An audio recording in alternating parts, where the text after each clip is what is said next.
Good morning, everybody. We have a beautiful day, and the birds are singing up a storm, calling for their mates.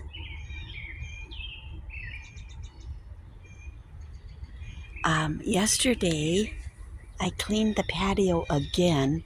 Now, I had already put all my plants out here one other time earlier, a couple weeks ago, and we had to move them in because we had, I think, like 29 degrees at night.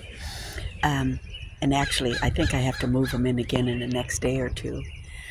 We're supposed to get rain today, although I don't know, it's like a 15% chance. So I got two new umbrellas, blue ones. Last year I had red, well, the last 3 years, but those are so faded. I mean, they get a beating out here with all the rain. So, anyway, I even had the cushions out yesterday, but I brought them in case it was going to rain. So, look at everything that came back in my planter box. This wintered over in the garage.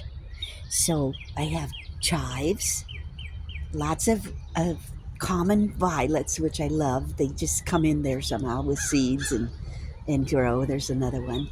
My oregano's doing great. The thyme is doing good. This is a sad little lavender. And then these are a bunch of radish seeds that I just threw in there because I had them. The pineapple sage, which isn't really a culinary plant, but I like it, and it gets red flowers. And the hummingbird, I noticed, used that last year. Let's see. So that's in my little planter box, and then I'll put some parsley. Well, actually, I think I put parsley seed in. That might be what's coming up over here. But I have to put some basil in too. Okay, the geraniums made it through the winter in the house. Here's the big ficus. Now, I cut it again. I cut the top again. So, see, it branched off last year where I cut it, and then I cut it again here and here. So, it'll branch out again.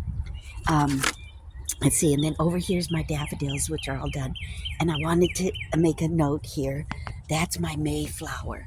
I forgot the botanical name right now. It starts with an H. That is freesia. And then I had one, what is that, a hyacinth? And then along this little back wall, we put in some gladiolas. And then over here, look at my asparagus. I just break them off and eat them. I don't even cook them or anything. They're so delicious raw. So I've got 1, 2, 3, 4, 5, 6. 6 more coming up. That's the big lily that was like as high as this fence thing last year, and it's a salmon color. That's a Shasta daisy. There's a little violet. This is the foxglove that made it through the winter. And right where those little stones are, I put in another lily. I think it's a tiger lily. And then I don't remember what color this lily is. There's a little violet growing. There's my, oh, I forgot the name of that plant. That big flower. What the hell is the name of it? I don't know. Um, they're all over here. Oh, well. Let's see. And then back on the back, hydrangeas are looking good.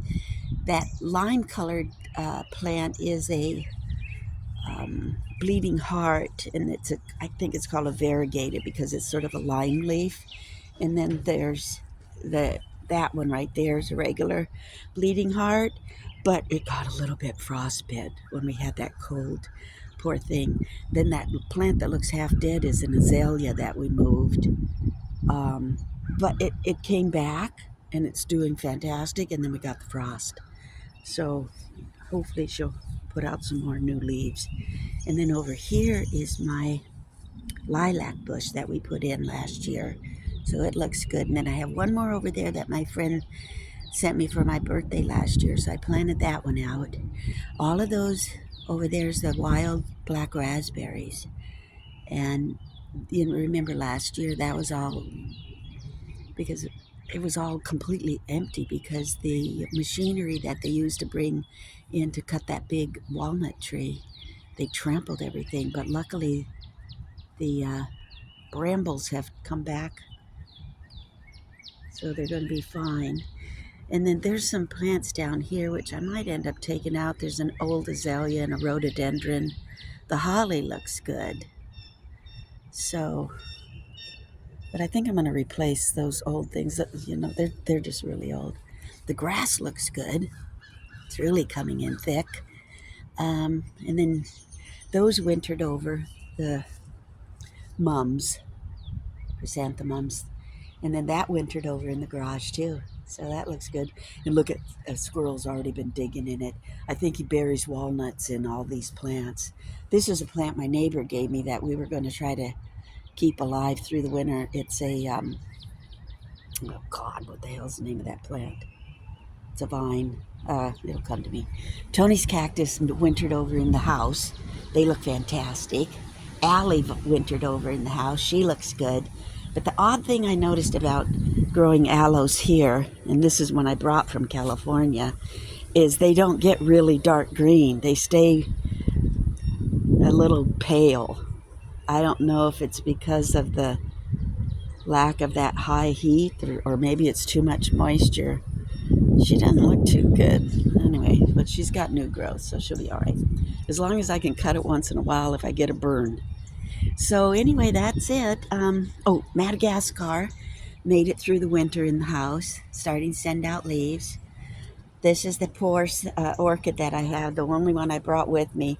And last year the squirrels ate most of it, so I don't know if it's going to make it.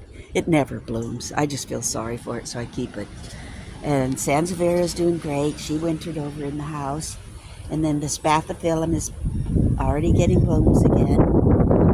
So she looks beautiful. So we're ready for summer. Well, actually, I would rather it just stayed like this all the time. I like 70 degrees maximum temperatures. We have a nice wind today, so this is my perfect day. I don't care for heat anymore at all. But anyway, we're ready for it, and my patio is all clean, except I have to not sandblast it, but you know that thing, they blast it with water because there's a lot of black marks. So I need to have that done. I'll get that done sooner or later. All right, hope everybody's having a great day. It's looking good over here in Northeast Ohio. Windy, cooler. Trees are budding out. Look at them. They're all getting their leaves. I'm so excited. Spring is here, and we're ready to roll. All righty.